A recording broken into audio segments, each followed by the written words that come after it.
때는 1987년 5월 28일 저녁 7시 소비에트 연방의 심장부인 모스크바 상공에 웬 경비행기 한 대가 날아오더니 불공광장 근처에 착륙을 합니다. 주변 사람들은 그가 누군지도 몰랐지만 비행금지 구역인 모스크바 상공을 대놓고 날아다니는 놈이 보통은 아닐 거라는 생각에 펜과 종이를 내밀어 사인을 받고 먹을 걸 주며 여러 질문들을 퍼부었습니다. 근데 이 사람 러시아어를 전혀 알아듣지 못했습니다. 해서 그들 중 영어를 알 줄 알았던 사람이 혹시나 하는 마음에 그에게 영어로 질문을 했습니다. 저기 어디서 오셨나요? 독일이요. 아, 동독에서 오셨구나. 아니요, 다른 독일인데요. 뭐? 네, 그는 서독 파란 진영에서 경비행기를 몰아 빨간 진영의 심장 모스크바에 도착한 사람이었던 겁니다. 근데 이 사람 대체 어떻게 소련의 방어망을 뚫고 온 걸까요? 이 사람의 정체는 당시 19세의 서독인이었던 마티아스 루스트입니다. 그의 가장 큰 특징은 두 가지가 있었는데, 첫째는 비행시간 약 50시간밖에 안 되는 초보 조종사란 것이며, 둘째는 수상할 정도로 고르바초프를 좋아했던 겁니다. 1986년 아이슬란드에서 열린 미소회담이 결렬되었을 때 이게 다 레이건 대통령 탓이라고 분노했을 정도로 말이죠. 근데 갑자기 이 분노가 어째서인지 모르겠는데 나라도 뭔가 해야겠다는 결심으로 발전을 합니다. 그리고 이를 위한 계획은 비행기를 조종해 직접 모스크바로 가서 고르바초프를 만나는 것이었죠. 대체 뭐지? 어쨌든 경비행기를 렌트하며 장거리 계획을 준비한 그는 일단 5월 13일에 아이슬란드를 향해 이륙하였습니다. 그 후 정상회담 장소를 방문해 진짜로 일종의 기운을 충전한 뒤 본격적으로 모스크바 계획을 실행하였죠. 해서 노르웨이를 거쳐 핀란드에 도착한 뒤 연료를 채우고 다시 이륙할 준비를 했습니다. 물론 핀란드의 항공관제소와 교신할 땐 스웨덴으로 간다고 구라를 쳤고요. 그리하여 5월 28일 오후 12시 11분 루스트 이 비행기는 모스크바를 향한 이륙을 시작합니다. 물론 동쪽으로 가는 그 이 비행기를 확인한 관제사가 야, 그쪽 아니야, 반대 방향이라고. 빨리 돌려. 너 글로 가면. 여보세요? 야! 긴급히 연락을 했지만 그는 쿨하게 모든 통신 장비들을 꺼버리곤 진정한 비행기 모드에 돌입했죠. 그렇게 소련 영공에 들어오게 된 루스트. 물론 그 역시 보고 들은 건 있었기에 소련이 대공하기에 자신이 격추당할 위험이 있는 건 알고 있었지만 뭔 자신감인지 그럼에도 불구하고 그냥 노 밖으로 들어왔어요. 하지만 막상 진짜로 소련 땅 위를 알고 있자니 그 긴장감으로 온몸이 덜덜 떨리기 시작했죠. 근데 어라?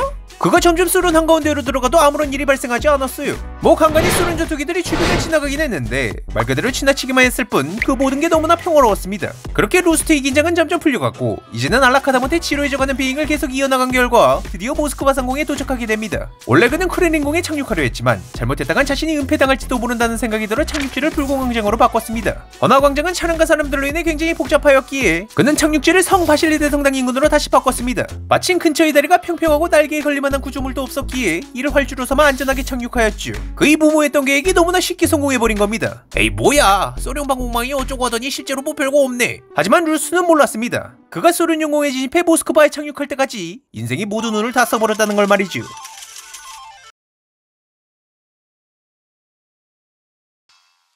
오후 2시 29분 소련 방공군 레이더에 미식별 비행기가 잡혔습니다. 이들은 그 비행기에 피아식별 신호를 보냈는데 전혀 응답이 오지 않았죠. 이에 비행기를 적으로 판정하곤 세 군데의 지대공 미사일 부대가 추적을 시작했습니다. 하지만 이들은 비행기를 격추하지 못했어요. 왜냐하면 상부에서 미사일 발사 허가를 안 내려줬거든요. 그때쯤 같은 이유로 출동한 미그 23 전투기 두 대 역시 문제의 비행기를 마주합니다. 이들 역시 저 흰색 스포츠 비행기를 격추하기에 상부에 교전 허가를 요청했지만 이번에도 허가는 거부되었죠. 결국 전투기들은 그냥 기지로 복귀할 수밖에 없었습니다. 물론 다른 전투기들 역시 여러 번 출동하긴 했지만 모두 똑같은 상황을 반복할 뿐이었어요. 사실 상부에선 허가를 안 내려준 게 아니라 못 내려준 거였는데요. 몇 년 전 소련이 방공부대가 한국의 민항기를 격추시켰던 사건, 대한항공 007편 격추 사건으로 소련이 전세계에 욕을 온팡지게 먹은 적이 있는데 이때 발포 허가를 최고 사령부에서만 내릴 수 있도록 변경하였습니다. 근데 루스트가 소련으로 비행하던 날 그 권한이 있던 고르바초프 국방부 장관, 그의 최고 군사령관 모두 모스크바에 없었습니다. 왜냐하면 바르샤바 조약기구의 회의 때문에 전부 통독이 있었거든요. 그래도 어쨌건 소련 방공부대는 비행기를 다시 추적하기 시작했습니다. 문제의 비행기가 점점 더 깊숙이 들어올 경우 설사 발포 금지를 하더라도 극단적인 조치를 할 필요성이 있었으니까요. 뭐 지금이야 전투기들이 우왕좌왕하던 사이 레이더에서 사라지긴 했지만 그 작고 느린 경비행기를 다시 탐지하는 건 시간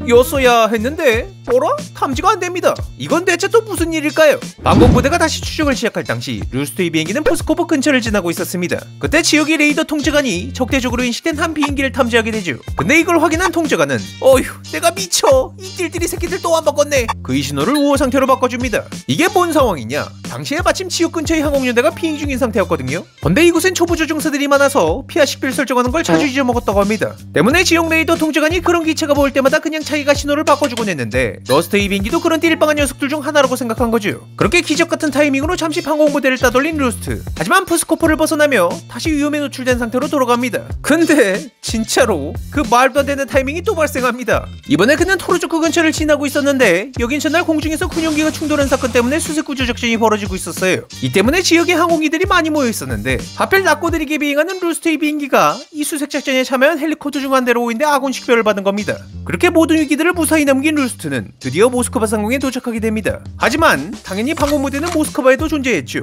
이미 저 수송한 비행기에 대한 정보도 받은 상태였고요. 근데 문제가 하나 있었는데 그 정보가 제대로 된 내용이 아니었던 겁니다. 그저 신호 수신기를 끄고 비행하는 소련 항공기라는 내용이었을 뿐 이 비행기가 국경을 넘었다거나 전투기가 여러 차례 출동했다거나 하는 내용은 전혀 없었기에 부대는 그저 비행 규정을 어긴 어떤 높으신 분이 개인 비행기 정도로 간주했지요. 그렇게 루스트의 비행기는 마지막 위기마저 무사히 넘긴 뒤 안전하게 모스크바에 착륙하게 된 겁니다. 참고로 원래 그가 활주로로 쓴 다리는 트롤리 버스의 전기선이 설치돼 있어 착륙할 수가 없어야 했는데 하필 그날 하루 동안 점검 때문에 선이 체고돼 있었다고 하네요.